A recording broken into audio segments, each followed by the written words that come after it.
Hello guys. इस lecture में हम पढ़ेंगे अपर रूप एवं अपर रूपता। साथियों, इस लेक्चर में हम डिस्कस करेंगे कार्बन के अपर रूप के बारे में। अपर रूप क्या होते हैं, अपर रूपता क्या होती है और कार्बन के अपर रूप जो होते हैं कितने प्रकार के होते हैं, क्रिस्टलीय क्या होते हैं और अक्रिस्टलीय क्या होते हैं, दोनों के एग्जांपल्स देखेंगे। तो हम शुरू करते हैं कार्बन के अपर रूप। कार्बन के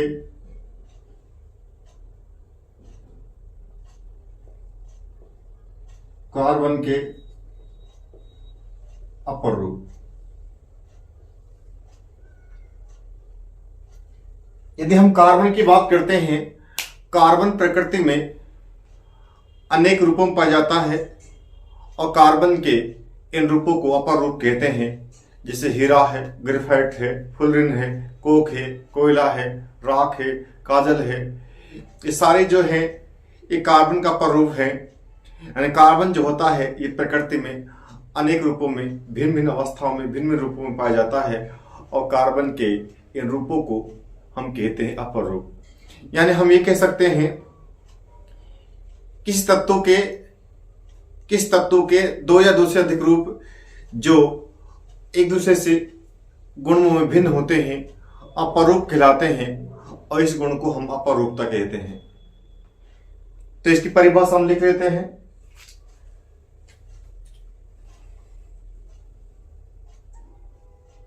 कार्बन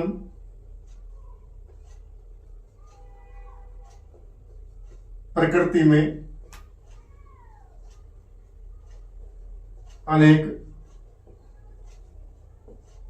अनेक रूपों में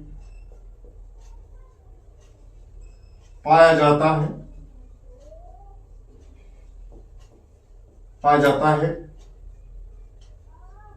जिनके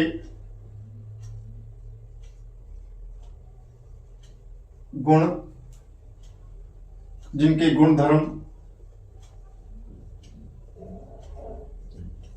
एक दूसरे से भिन्न होते हैं। जिनके गुणधर्म एक दूसरे से भिन्न होते हैं। कार्बन के इन रूपों को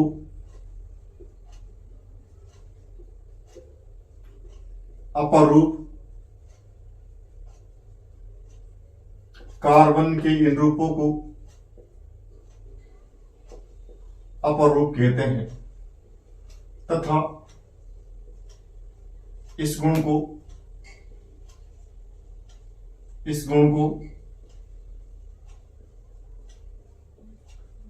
अपर रूपता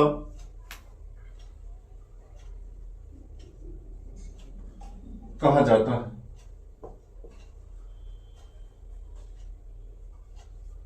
हीरा,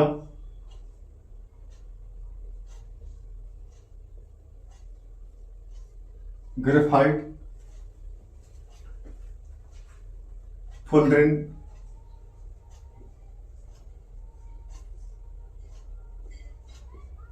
कोक, कोयला, काजल, राख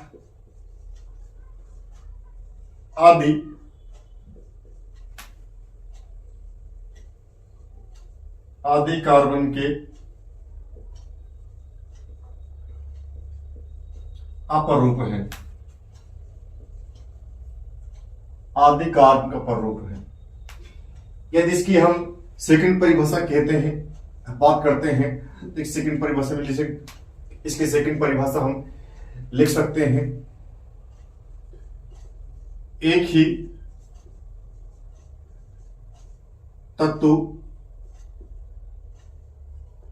तत्व के दो या दो से दो या दो से अधिक रूप, दो या दो से अधिक रूप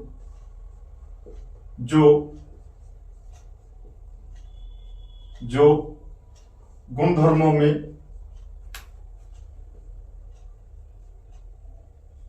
भिन्न हो,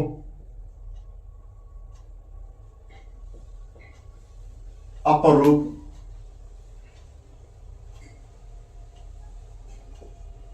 कहलाते हैं तथा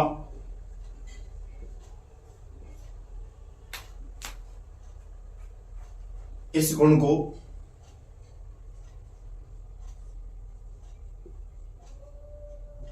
अपर रूपता कहते हैं। यानी एक तत्व के दो या दो से अधिक रूप जो होते हैं वह अपर रूप कहलाते हैं। अपर रूप जो होते हैं इनके जो गुण होते हैं वह एक दूसरे से भिन्न होते हैं। जिसे हम कार्बन की बात करते हैं, कार्बन जो होता है प्रकृति में अनेक रूपों में पाया जाता है और कार्बन के जो रूप होते हैं जैसे हीरा है, ग्रेफाइट है, फुलरिन है, कोक है, कोयला है, काजल है, राख है, ये सारे ही कार्बन हैं, ये सारे कार्बन के रूप हैं। और जो रूप जो होते हैं किसी तत्व के उन्हें हम कहते हैं अपर रूप। अपर रूप जो होते हैं इनके जो गुण होते हैं वे भिन्न होते हैं दूसरे से। इसे हम बात करते हैं, हीरे की बात करते हैं, हीरे गुण अलग होंगे, ग्रेफाइट का अलग होंगे, लेकिन दोनों ही क्या है, कार्बन है। तो ये क्या है, कार्बन का अपर रूप है। इसके अलावा हम बात करते हैं कार्बन की अपर रूप की बात करते हैं तो कार्बन के जो अपर रूप होते हैं ये दो प्रकार के होते हैं। यानी हम पढ़ेंगे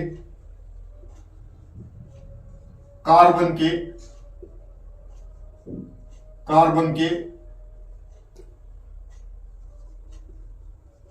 अपर रूपों के प्रकार, कार्बन के अपर रूपों के प्रकार।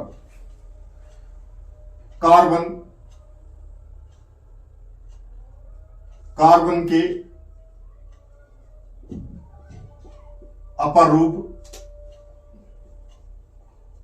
दो प्रकार के होते हैं। दो प्रकार के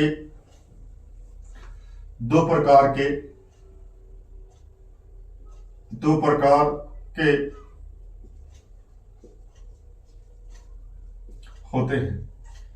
यदि हम सेकंड की फर्स्ट की बात करते हैं तो फर्स्ट हम पढ़ते हैं क्रिस्टलीय अपर रूप और सेकंड होता है अक्रिस्टलीय अपर रूप। अक्रिस्टलीय अपर रूप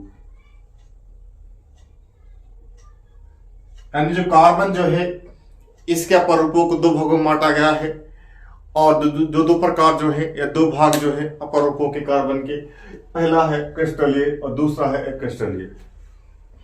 यदि हम क्रिस्टलीय की बात करते हैं तो कार्बन के वे अपर रूप जिनकी संरचना में कार्बन जो होता है निश्चित ज्यामिति में व्यवस्थित होकर के निश्चित बंध कोण बनाता है। यानी हम ये कह सकते हैं कार्बन के व्यापार रूप जिनमें कार्बन निश्चित बंध कोण बनाएगा और उसकी ज्यामिति निश्चित होगी। यानी कार्बन की व्यापार रूप जिनमें कार्बन निश्चित ज्यामिति में व्यवस्थित होकर के निश्चित बंध कोण बनाता है, कार्बन की व्यापार रूप क्रिस्टलीय कहलाते हैं। और क्रिस्टलीय जो है मुख्यतः तीन है। पहला है ग्रेफाइट, एक फुलरिन है और एक हीरा है। तीन जो रूप है हीरा, ग्रेफाइट और फुलरिन, ये कार्बन के क्रिस्टलीय अपर रूप है क्योंकि इनमें जो कार्बन होता है वह निश्चित ज्यामिति में व्यवस्थित होकर के निश्चित बंध कोण का निर्माण करता है।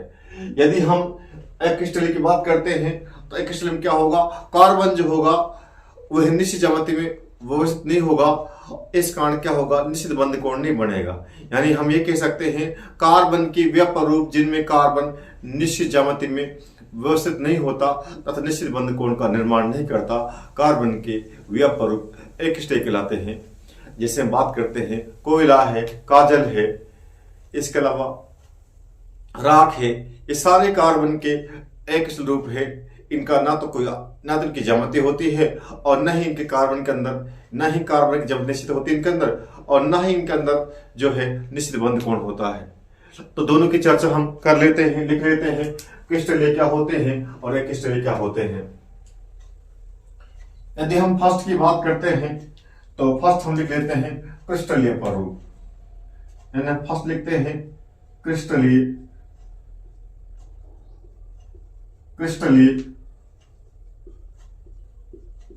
अपरूप, क्रिस्टलीय अपरूप। कार्बन के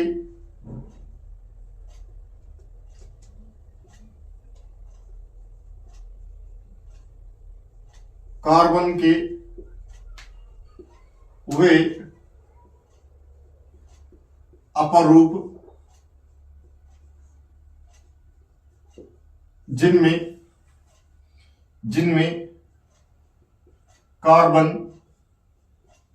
जिनमें कार्बन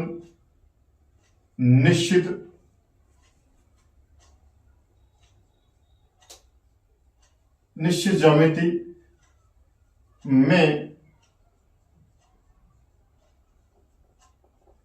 व्यवस्थित होकर, निश्चित ज्यामिति में व्यवस्थित होकर निश्चित कार्बन के वे अपरूप जिनमें कार्बन निश्चित ज्यामिति में व्यवस्थित होकर निश्चित बंध कोण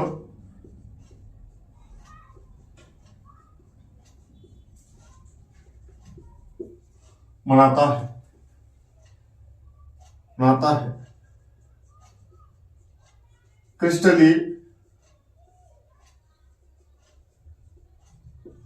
अपरूप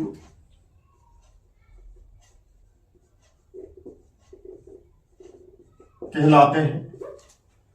जिसमें बात करता हूं जो अपरूप है क्रिस्टलीय, वे तीन ही मुख्य थे। इसके तीन एग्जांपल हैं क्रिस्टल अपरूप के।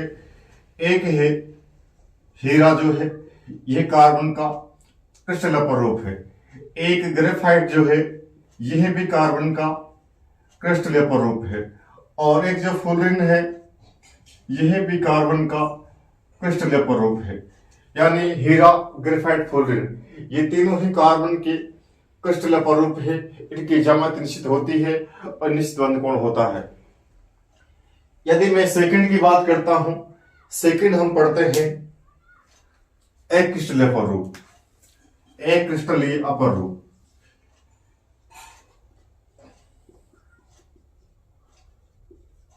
एक्रिस्टलीय अपरूप, यदि मैं एक्रिस्टलीय की बात करता हूं तो इसमें हम क्या लिखेंगे? कार्बन के वे अपरूप जिनमें कार्बन निश्चित ज्यामिति में व्यवस्थित नहीं होता तथा निश्चित बंध कोण नहीं बनाता, कार्बन की वे समस्त अपरूप एक्रिस्टलीय अपरूप कहलाते हैं। जिसे मैं बात करता हूं, लिख लेते हैं परिभाषा इसकी। क्या परिभाषा बनेगी इसकी? कार्बन के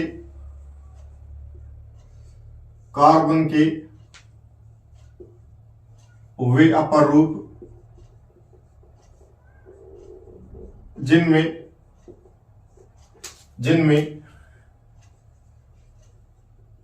कार्बन निश्चित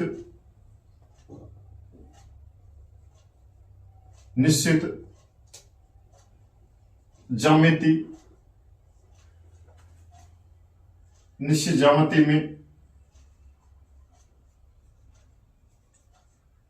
व्यवस्थित नहीं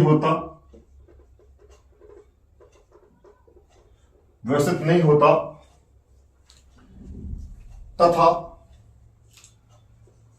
तथा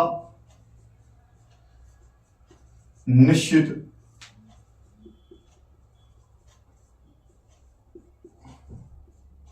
बंध कोण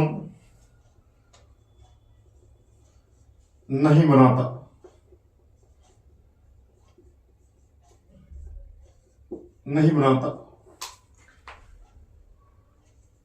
एक्रिस्टलीय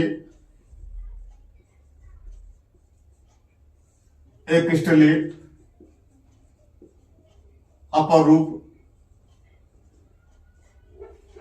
एक्स्ट्रील अपरूप कहलाते हैं। जैसे हम बात करते हैं कार्बन के जो एक्स्ट्रील अपरूप है वे कौन कौन से हैं। एक कोयला है, काजल है,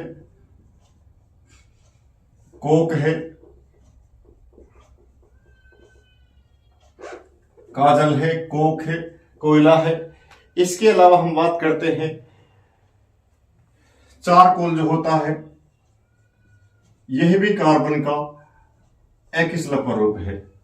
यानी जो कोयला है, काजल है, कोक है, चारकोल जो होता है, जिसको हम डामर कहते हैं सामान्य भाषा में, ये सारे कार्बन के एक्स्ट्रील अपरूप हैं। इनमें कार्बन की ज्यामिति निश्चित नहीं होती है और इन्हें निश्चित वर्णकोण नहीं पाया जाता है। इस प्रकार पहले लर्नरों हमने कार्बन के अपरूप की बात की और उसके प्रकार देखे, क्रिस्टल देखे, दोनों देखे। साथ ही इस प्रकार से हम आपके लिए उपयोगी वीडियो लाते रहेंगे।